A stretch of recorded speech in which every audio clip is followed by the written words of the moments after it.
Alguma vez você já se perguntou por que Deus, conhecido por seu amor infinito, opta por não salvar algumas pessoas?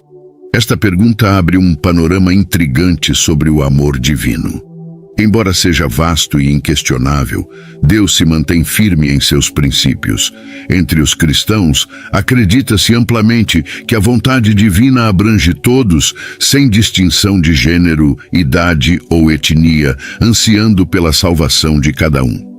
As Sagradas Escrituras confirmam isso em 1 Timóteo capítulo 4, proclamando o desejo de Deus de que todos sejam salvos e conheçam a verdade.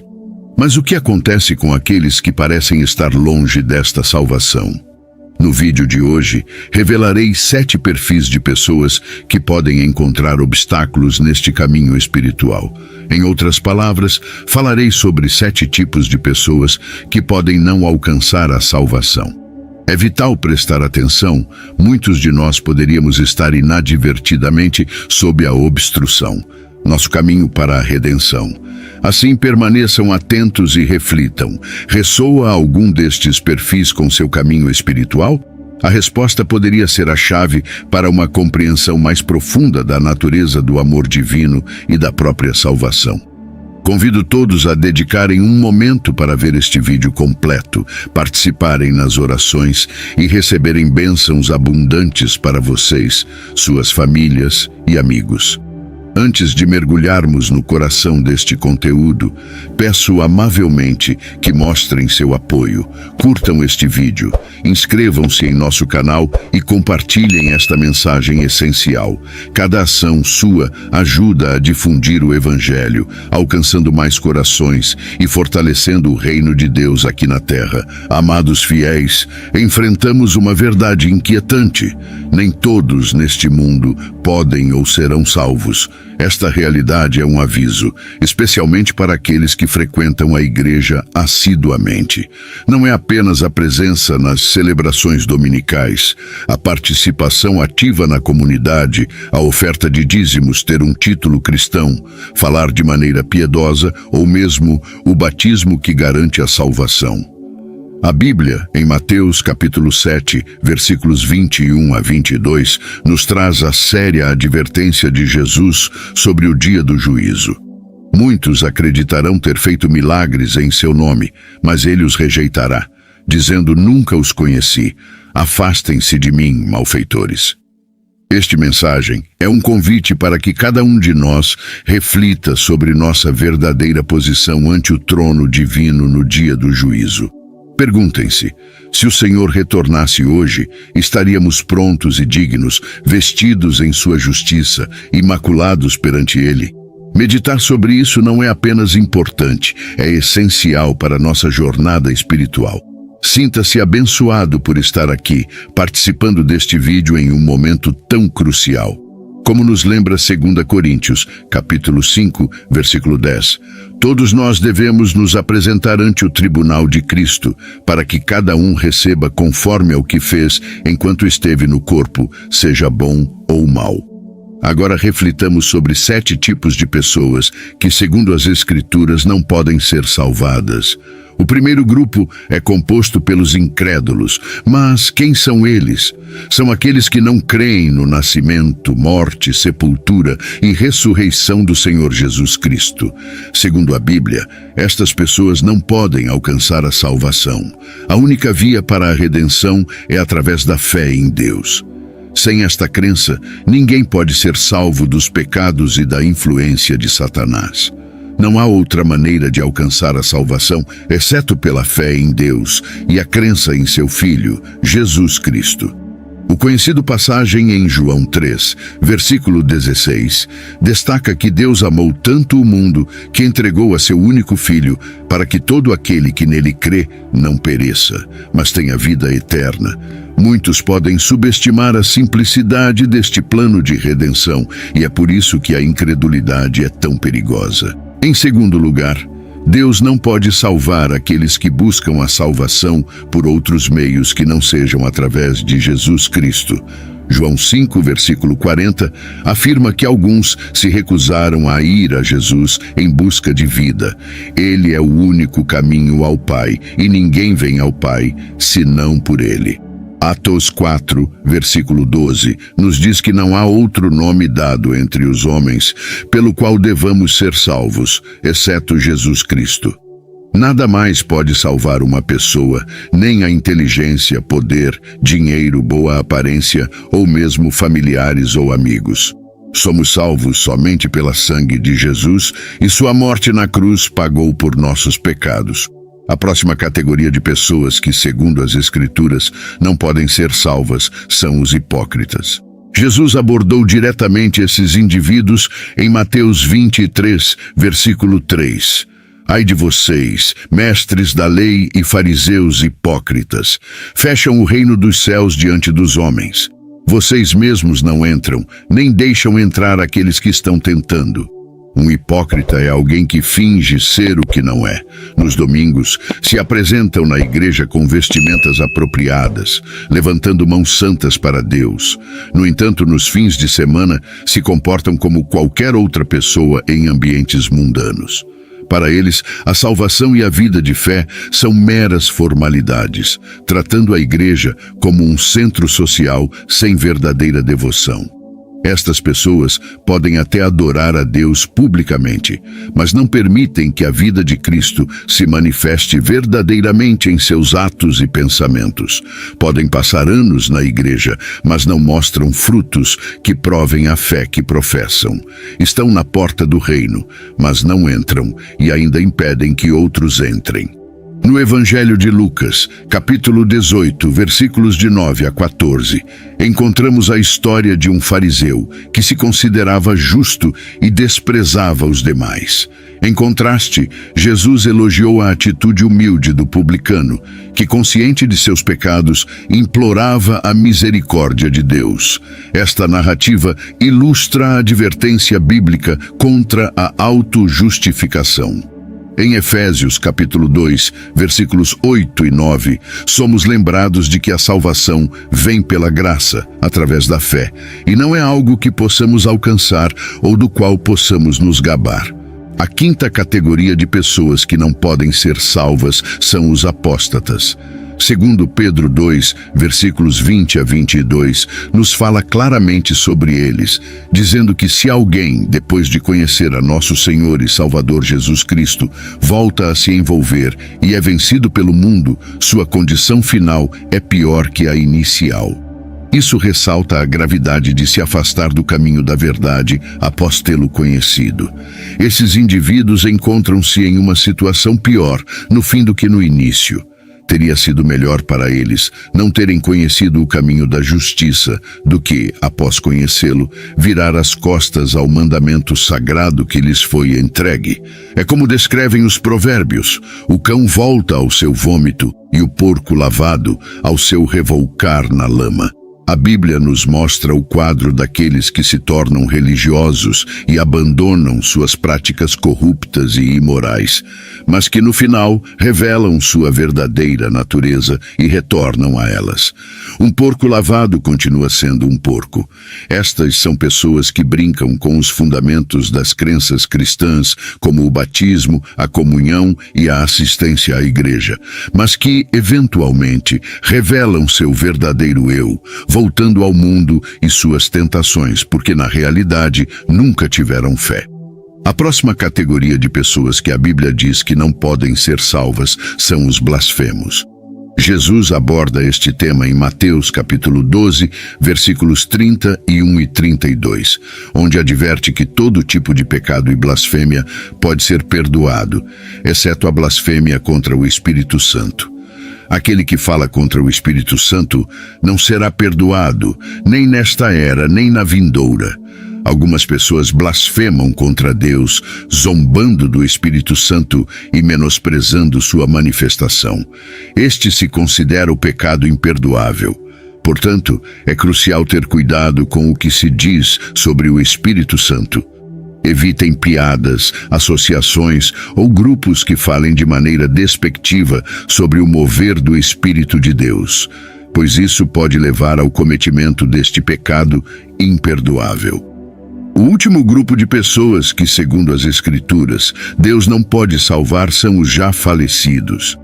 É comum que muitas pessoas busquem pastores e líderes religiosos pedindo orações durante o funeral de um ente querido. No entanto, é importante entender que nenhuma oração pode mudar o destino de uma pessoa depois de sua morte. A salvação é possível somente enquanto está vivo. Após a morte, torna-se completamente inalcançável. A ideia de um purgatório, como alguns creem, não encontra respaldo na verdade da palavra de Deus. A salvação é possível somente em vida, e é por isso que é crucial entregar sua vida a Jesus. Amigos, espero que agora possam compreender que algumas pessoas podem não ser salvas. Isso não ocorre por falta de amor de Deus, mas porque Ele não pode comprometer seu padrão de justiça para salvar alguém. O maior ato de amor foi quando Deus enviou seu Filho para morrer por nós na cruz do Calvário. Mesmo quando ainda éramos pecadores, após esse sacrifício supremo, se alguém opta por não crer, Deus não comprometerá seus princípios novamente. Em conclusão, pergunto-lhes: vocês realmente aceitaram a Jesus como seu Senhor e Salvador? Se ainda não o fizeram, este é o momento ideal. O arrebatamento é um tema amplamente discutido entre cristãos e até mesmo não cristãos. Não é apenas um evento futuro predito, mas um evento profético que certamente ocorrerá. O momento exato é desconhecido, mas isto é o que sabemos. 1 Tessalonicenses, capítulo 4, versículos 15 a 17, nos diz que, segundo a palavra do Senhor, nós que estivermos vivos e que permanecermos até a vinda do Senhor, certamente não precederemos aos que dormiram. Porque o próprio Senhor descerá do céu com um grito, com voz de arcanjo e com a trombeta de Deus, e os mortos em Cristo ressuscitarão primeiro. Depois disso, nós que estivermos vivos e que permanecermos, seremos arrebatados juntos com eles nas nuvens para encontrar o Senhor no ar. E assim estaremos com o Senhor para sempre. Este é o momento que esperamos com esperança e fé. Ser arrebatado para se reunir com o Senhor nas nuvens é, sem dúvida, uma experiência gloriosa que todo crente espera com grande expectativa. O arrebatamento é um evento singularmente destinado ao povo do Senhor, àqueles que depositaram sua fé na graça salvadora de Jesus e se afastaram de uma vida de pecado. Isso significa que, independentemente de quantas boas ações se realizem na terra, ou quão nobres sejam as intenções, se alguém não é um crente que vive para Deus, não será arrebatado quando chegar esse momento. Algumas pessoas acreditam que o arrebatamento ocorrerá mais de uma vez, dando uma segunda chance àqueles que perderem a primeira. No entanto, a Bíblia não apoia essa ideia. Portanto, é essencial fazer tudo o possível para garantir que você participe desta experiência gloriosa. O arrebatamento acontecerá apenas uma vez e não se repetirá. Ser deixado para trás significará enfrentar o caos e a perseguição do anticristo. Por outro lado, para aqueles que forem arrebatados, será o início de um reinado eterno com o Senhor. A relação entre os crentes arrebatados e Jesus será eterna. Não apenas escaparão do perigo do inferno, mas também abraçarão e desfrutarão plenamente o que significa ter a vida eterna. O último inimigo, que é a morte, será julgado e vencido. Este vídeo explicará detalhadamente o que é o arrebatamento. Peço que sigam com atenção, pois isso fortalecerá sua fé e eliminará qualquer temor sobre o arrebatamento do seu coração. A palavra arrebatamento descreve um evento crucial nas Escrituras, no qual Deus retira todos os crentes em Cristo Jesus da terra, abrindo caminho para que seu justo julgamento seja derramado durante o período da tribulação. É fundamental destacar que a palavra arrebatamento não é mencionada explicitamente em nenhum lugar da Bíblia. No entanto, vários versículos em diferentes partes das Escrituras apontam para a ocorrência deste grande evento. Exemplos desses versículos se encontram nos evangelhos de Mateus, Marcos e Lucas, assim como nas epístolas e em outras partes do Novo Testamento. Esses textos confirmam a ocorrência profetizada que chamamos de arrebatamento. Devido à importância deste evento futuro, muito se tem ensinado sobre o arrebatamento. Estas ensinanças geraram diversas opiniões e interpretações. Uma crença significativa, mas equivocada, associada ao arrebatamento é que muitos acreditam que este e a segunda vinda de Cristo são o mesmo evento. No entanto, as Escrituras não sustentam essa visão. A Bíblia afirma claramente que o arrebatamento e a segunda vinda de Cristo são eventos distintos. Vamos esclarecer algumas diferenças-chave entre o arrebatamento e a segunda vinda. Durante o arrebatamento, todos os crentes se encontrarão com Jesus nas nuvens, como descrito em 1 Tessalonicenses 4, versículo 17. Por outro lado, na segunda vinda, todos os crentes arrebatados retornarão com o Senhor à terra. Este retorno tem o propósito de julgar aqueles que permaneceram na terra e não receberam a marca da besta, para vencer o anticristo e Satanás, e para reinar por 1000 anos, como relatado em Apocalipse 19 e 20. Esta é uma diferença significativa entre os dois eventos. O arrebatamento, como definido anteriormente, será o momento em que os santos serão removidos da terra para encontrar-se com o Senhor nas nuvens. Em contrapartida, a segunda vinda é o evento no qual o Senhor retornará com todos os crentes que foram arrebatados para julgar aqueles que ficaram na terra e aprisionar o diabo por 1000 anos. Em segundo lugar, o arrebatamento será um evento instantâneo, ao contrário da segunda vinda de Cristo. Em 1 Coríntios 15, versículo 52, está escrito: "Num momento, num piscar de olhos, na última trombeta, pois a trombeta soará, os mortos serão ressuscitados incorruptíveis e nós seremos transformados." O arrebatamento ocorrerá num abrir e fechar de olhos, enquanto que a segunda vinda será um evento visível para todos, conforme Mateus 25, versículo 27. Assim como o relâmpago sai do Oriente e se mostra até no Ocidente, assim será também a vinda do Filho do Homem. Em terceiro lugar, o arrebatamento pode ocorrer a qualquer momento, mas a segunda vinda de Cristo não acontecerá até que certos eventos proféticos dos últimos tempos se cumpram. Isso significa que o arrebatamento precederá a segunda vinda. Existem várias interpretações e correntes de pensamento sobre o conceito do arrebatamento, mas a Bíblia continua sendo a fonte mais válida e precisa de informação sobre este evento dos últimos tempos. Uma interpretação errônea comum sobre o arrebatamento é a ideia de que está destinado somente às pessoas boas e morais.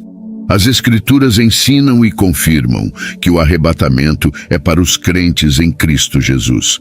Você pode ser um cidadão exemplar, generoso e cumpridor das leis do seu país, mas se não confessou Jesus Cristo como seu Senhor e Salvador, temo dizer que poderia ser deixado para trás no arrebatamento.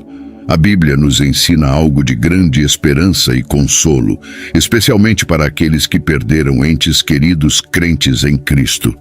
As Escrituras declaram que os mortos em Cristo ressuscitarão primeiro. Portanto, se você tem um ente querido que faleceu e era um crente fiel em Jesus Cristo, trago boas notícias. Ressuscitarão primeiro e terão a esperança de estar com o Senhor nos ares durante o arrebatamento. Isso é motivo de grande ânimo e alegria. Agora você poderia se perguntar: é possível se preparar para o arrebatamento? Como posso me preparar para este grandioso evento? A resposta é um retumbante sim. Vou compartilhar como se preparar para o arrebatamento. Uma das maneiras de estar pronto é viver uma vida de fé e retidão. Lembre-se da pergunta que Jesus fez a seus discípulos em Lucas 18, versículo 8. Contudo, quando o Filho do Homem vier, encontrará fé na terra? Portanto, amado, dedique-se às coisas que edificam sua fé e o motivam a viver uma vida justa. Não permita que ninguém o desanime da necessidade de viver com fé e retidão. Assegure-se de que não está apenas falando de pureza, mas também vivendo-a, pois o Senhor te concede graça e sabedoria. Outra maneira de manter-se preparado para o arrebatamento é estudar e compreender os ensinamentos bíblicos enquanto vive em preparação. É essencial estudar a palavra de Deus e aprender seus princípios por si mesmo. Todo crente que se dedica ao estudo da palavra de Deus torna-se um trabalhador que não precisa se envergonhar, capaz de aplicar a palavra de verdade em todas as áreas da vida. É essencial ler, estudar, compreender e aplicar a Bíblia, evitando a busca de novas revelações que, embora possam parecer excelentes, desviam-se da verdade sincera da palavra de Deus. Uma lição que é excessivamente complexa, mística ou ambígua não é necessariamente verdadeira. Na maioria das vezes, a verdade da palavra de Deus é apresentada de maneira simples para que todos possam estar completamente equipados para realizar boas obras. Outra maneira importante de se preparar para o arrebatamento é permanecer entre uma comunidade de crentes genuínos. Provérbios 27 nos diz: assim como o ferro afia o ferro, uma pessoa afia a outra. Viver em comunidade com outros crentes é fundamental, como sugere o ditado popular, a segurança em números. A Bíblia nos encoraja a não negligenciar as reuniões com outros crentes e a assegurar que nada nos isole da comunhão. O isolamento da comunidade de crentes não é algo que vem de Deus, mas sim uma artimanha do inimigo. A quarta maneira de nos prepararmos para o arrebatamento é orar por orientação e força enquanto vivemos nos últimos dias. A oração é um dos meios pelos quais permanecemos conectados ao Senhor, especialmente nos momentos em que nos sentimos sozinhos nesta jornada celestial. Ore ao Senhor por orientação e força, pois nossa própria força pode falhar, mas com o equipamento do Senhor não falharemos. Em conclusão, ao tomar medidas para se preparar para o arrebatamento, lembre-se de que Deus está colocando sinais ao longo do caminho para nos guiar. A Bíblia não especifica claramente quando o arrebatamento ocorrerá, mas fomos advertidos e ensinados a estar atentos aos sinais dos tempos finais.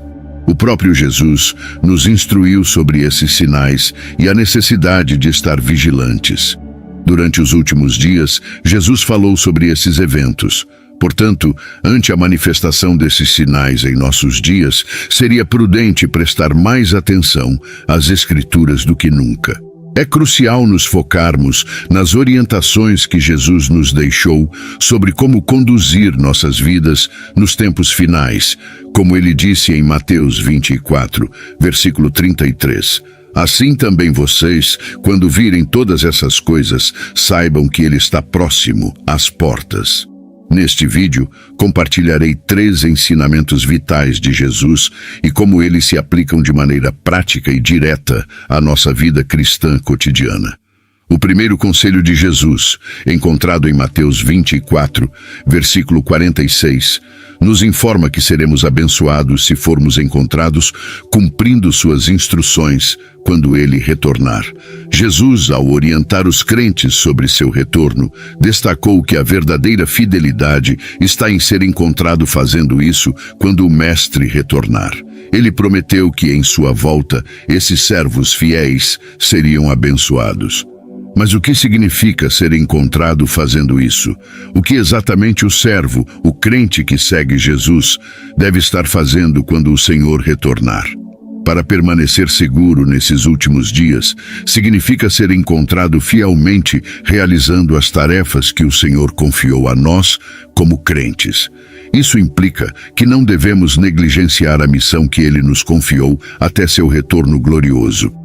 Jesus esclareceu essa ideia através da parábola dos talentos.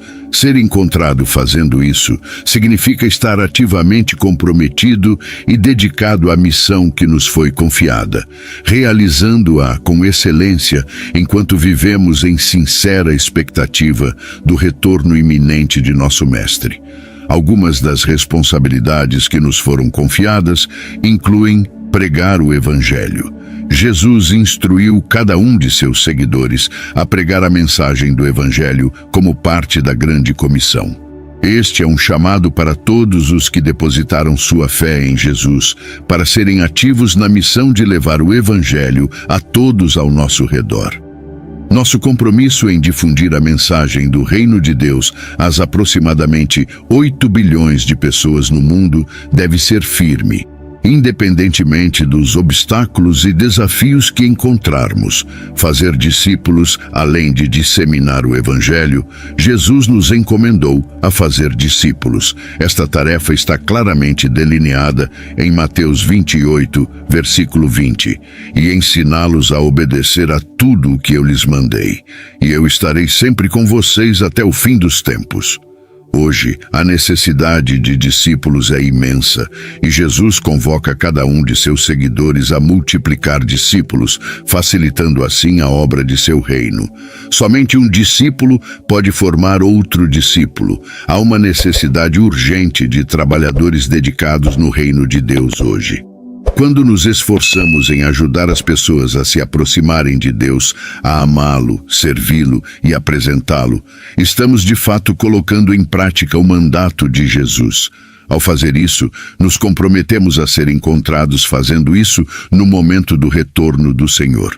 Uma das orientações cruciais que Jesus nos deu para viver bem nestes tempos finais é manter sempre elevada nossa vigilância espiritual, evitando distrações que nos afastem do verdadeiro caminho. Conforme Marcos 13, versículo 33, na versão ampliada, se diz: estejam alertas, vigiem constantemente e orem, já que desconhecem o momento exato da chegada. Para um cristão, estar em guarda significa estar atento e devoto em oração. Devemos, amados santos, permanecer sempre vigilantes, não sucumbindo ao torpor espiritual. Esta é uma exortação para aprofundar mais na prática da oração enquanto esperamos o retorno do Mestre. No lugar de oração, encontramos graça, consolo e paciência, elementos essenciais para atravessar os desafios destes últimos dias, escapando das armadilhas e enganos. Os desafios atuais exigem que você e eu dediquemos tempo de qualidade ao Senhor em oração diariamente. Pergunte a si mesmo, como está a sua vida de oração? Quanto tempo dedica à oração todos os dias? Perceba que é fundamental orar continuamente para compreender a vontade de Deus para você e as ações que Ele deseja que realize nesse momento. A comunicação com Deus nos proporciona vantagem frente aos inúmeros planos de Satanás. Muitos cristãos ainda não perceberam que o mundo está mudando diariamente para se alinhar com a agenda do Anticristo e que Satanás está empenhado em desviar o máximo número de santos possível. Mas lembre-se, ele é enganador. Dedicar tempo de qualidade à oração diariamente nos mantém despertos e atentos ao chamado de Jesus para a consciência de seu retorno. Dormir na busca de manter nossa vigilância nestes dias finais é ignorar este conselho vital de estar atento e alerta, pois não conhecemos a hora exata de seu retorno. Em Marcos 13, versículos 35 e 36, se diz: portanto, mantenham-se alerta, pois não sabem quando o dono da casa voltará. Se ele chegar de repente, não permitam que os encontre dormindo. Esta advertência é clara. Devemos evitar a insensibilidade espiritual. Aqui, dormir não se refere ao descanso físico, mas a um estado de insensibilidade e descuido espiritual. Portanto, neste período de incertezas e transformações, é essencial que sigamos fielmente este conselho de vigilância e oração. Desconhecemos o momento preciso do retorno divino. Manter-se espiritualmente desperto e atento é a chave para não sermos surpreendidos e estarmos prontos para enfrentar os desafios que nos esperam. Jesus, em suas instruções sobre como viver nestes tempos finais, enfatiza a importância de não nos tornarmos indiferentes ou descuidados em relação às coisas do reino de Deus ou à iminente volta de Cristo. Ele nos exorta a permanecer vigilantes, pois desconhecemos a hora de seu retorno. Não devemos nos deixar levar por tendências passageiras ou esquecer suas advertências. Cada fiel é encorajado a estar em guarda, esperando com esperança o retorno do Senhor, tomando medidas conscientes para ser cautelosos com qualquer coisa que possa ameaçar nosso foco ou compromisso espiritual. Estar em guarda significa estar ativamente comprometido em proteger as convicções de nosso coração e nossa fé em Jesus, priorizando tudo que o glorifica e rejeitando qualquer coisa que desvie nosso coração dele. O terceiro conselho de Jesus se encontra em Lucas 21, versículos 34 e 35. Ele nos adverte severamente para sermos cuidadosos para que nossos corações não sejam sobrecarregados pelas dissipações e ansiedades da vida, pois esse dia pode nos surpreender repentinamente como uma armadilha. Jesus nos alerta sobre o perigo do engano proveniente de um estilo de vida frívolo e desenfreado que pode se tornar comum nos últimos dias. Recordamos que eventos similares ocorreram nos dias de Noé, em Sodoma e Gomorra, e até em Babilônia, antes de serem destruídas.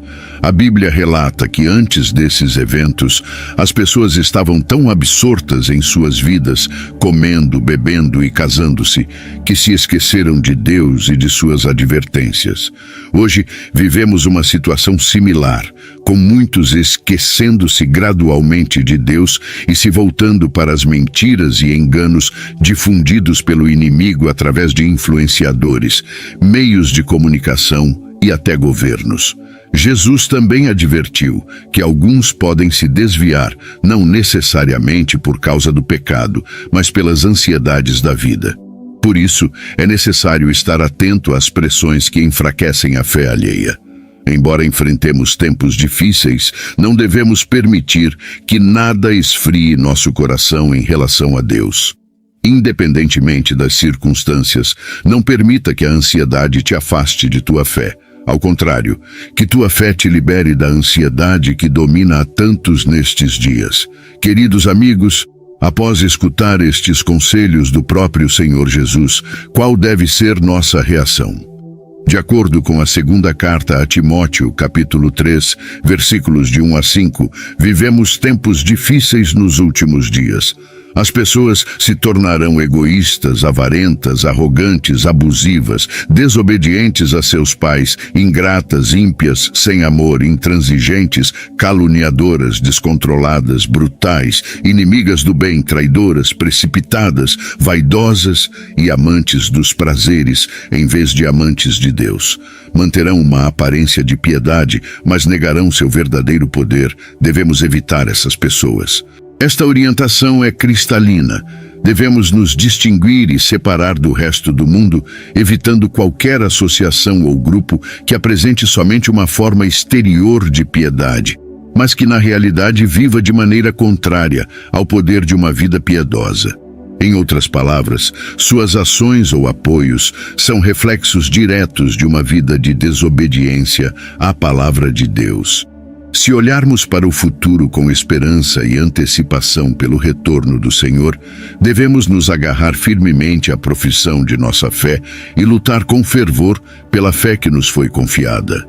Permaneçamos estáveis, firmes e imutáveis, lembrando que, quando o Senhor retornar, recompensará a todos aqueles que mantiveram seu olhar fixo nele e viveram suas vidas para agradá-lo. Em Apocalipse 22, versículo 12, se diz: Eis que venho em breve, e minha recompensa está comigo, para dar a cada um conforme o seu trabalho. Já refletiu sobre o que realmente importa na vida? Qual seria a única coisa que você preservaria se estivesse a minutos de enfrentar a eternidade? Se alguma vez passou por uma experiência próxima da morte, sua visão sobre a vida muda radicalmente. Nesse exato instante, nada mais parece ter importância, exceto uma coisa essencial: Cristo Jesus. Frente à morte, torna-se evidente que, em meio a todas nossas perseguições mundanas e conquistas, é nossa união com Cristo, possibilitada por sua ação na cruz, que carrega um significado genuíno. Acompanhe-me enquanto mergulhamos nesta mensagem profunda e exploramos a verdade eterna da cruz de Cristo, que tem o poder de salvar nossas almas e nos oferecer a garantia da vida após a morte. Este é uma mensagem de suma importância, e Deus deseja que você preste toda a sua atenção. Não deixe passar nada. Abra seu coração para recebê-la agora. Nunca sabemos o que pode ocorrer depois deste momento. Conforme destaca Gálatas 6, versículo 14, nosso maior orgulho deve residir na cruz de nosso Senhor Jesus Cristo, pois longe esteja de mim gloriar-me, senão na cruz de nosso Senhor Jesus Cristo, por quem o mundo está crucificado para mim e eu para o mundo. Frente à eternidade, todas nossas buscas e ambições mundanas perdem seu valor e se tornam insignificantes. Reflitamos um pouco sobre uma pessoa que enfrenta um encontro com a morte, pois isso oferece um paralelo impressionante com nossas próprias vidas. Pense em um empresário que planejou meticulosamente uma reunião de negócios para a próxima semana. Frente à sua morte iminente, conforme sua vida se desenrola diante de seus olhos, essa reunião se torna um pensamento distante e irrelevante, perdendo seu valor.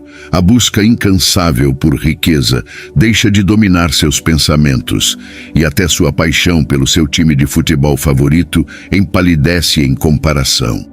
Sua amada casa, antes vista como um tesouro, agora parece uma posse trivial. Amigos, este é um lembrete comovente de que as coisas pelas quais nos esforçamos e damos tanta importância, no final, não têm relevância diante da eternidade. O dinheiro, os bens materiais e até nossos logros mais estimados são efêmeros comparados com a questão fundamental de onde passaremos a eternidade. A única coisa que realmente importa é a cruz de Cristo, pois ela desempenha um papel crucial na definição de nosso destino eterno. É essencial levar a sério esta lição, pois ela se aplica a cada um de nós. A morte é uma realidade inescapável que chegará para todos, e no momento em que se aproximar, todas nossas preocupações temporais e prioridades mal orientadas desvanecerão como fumaça. No fundo, sabemos desta verdade, mas frequentemente falhamos em dar a devida prioridade à nossa relação com Deus, perdidos na busca por sucesso, reconhecimento e conquistas mundanas. Não devemos perder de vista o que é eterno. Que esta revelação seja um chamado para despertar, animando-nos a reavaliar nossos valores e reajustar nossas prioridades. Refletir sobre os mistérios da vida após a morte levanta perguntas profundas. O que acontece ao término de nossa jornada terrena? O que nos espera além do limiar da morte? Existe um reino chamado purgatório, ou simplesmente entramos em um sono até o dia prometido da ressurreição? Hebreus 9, versículo 27, oferece uma resposta clara, afirmando: "E assim como está determinado para os homens morrerem uma vez, vindo depois disso o julgamento." A palavra de Deus desmente qualquer concepção de um estado intermediário após a morte e enfatiza a realidade do julgamento após a morte. A ideia de um purgatório é substituída pela certeza de um julgamento divino após nossa vida terrena.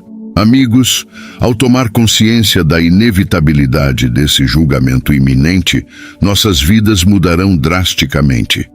A compreensão de que seremos avaliados por um Deus santo e eterno, que examinará meticulosamente cada detalhe de nossas existências, nos impulsiona a adotar um modo de vida diferente. Saibam que até as palavras que pronunciamos serão minuciosamente analisadas e julgadas. Meu querido amigo, o julgamento está às portas, espreitando no horizonte. E neste julgamento, um fator crucial determinará os destinos de nossas almas. Em breve, veremos qual é esse fator. Em 1 Coríntios capítulo 1, versículo 18, reencontramos o tema da cruz.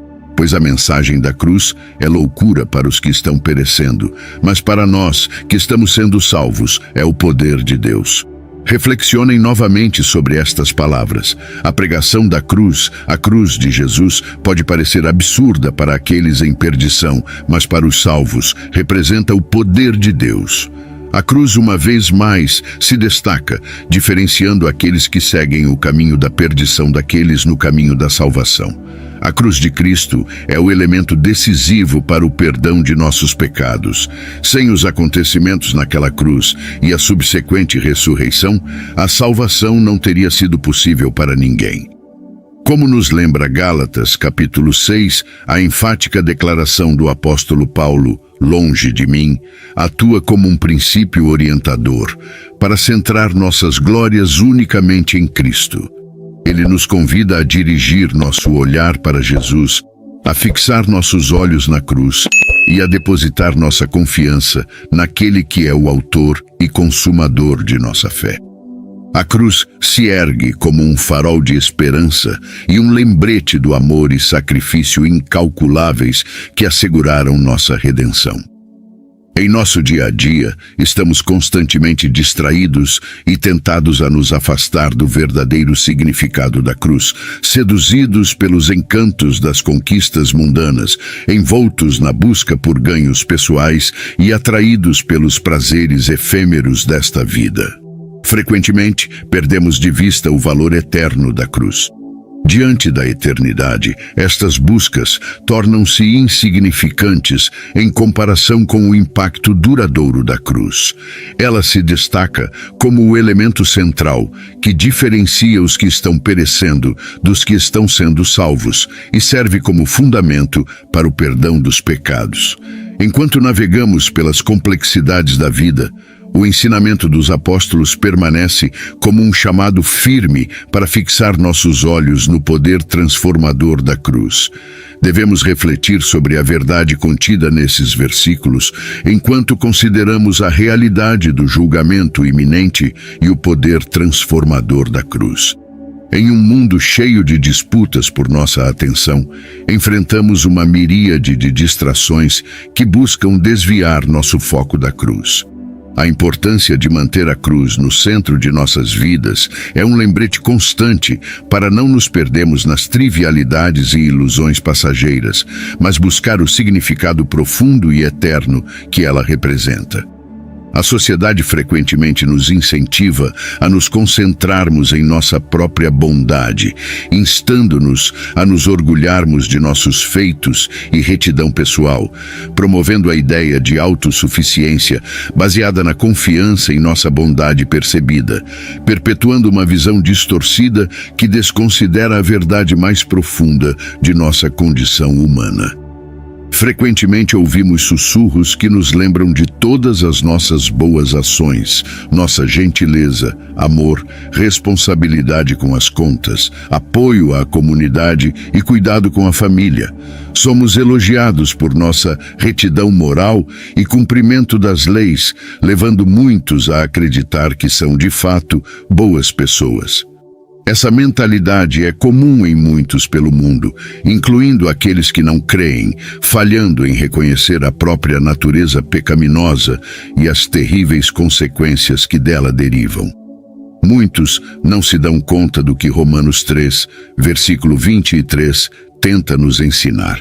Todos pecaram e estão privados da glória de Deus, ou ainda em Romanos 6, versículo 23, onde se lê: porque o salário do pecado é morte, mas o dom gratuito de Deus é vida eterna em Cristo Jesus, nosso Senhor. Todos somos pecadores. A Bíblia nos ensina que herdamos a natureza pecaminosa de Adão.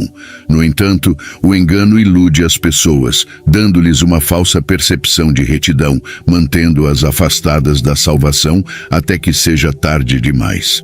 A compreensão limitada do pecado vista apenas como crimes atrozes ou transgressões graves, é desafiada pela mensagem do Evangelho, que aponta para cada um de nós e declara que todos falhamos em alcançar a glória do Todo-Poderoso.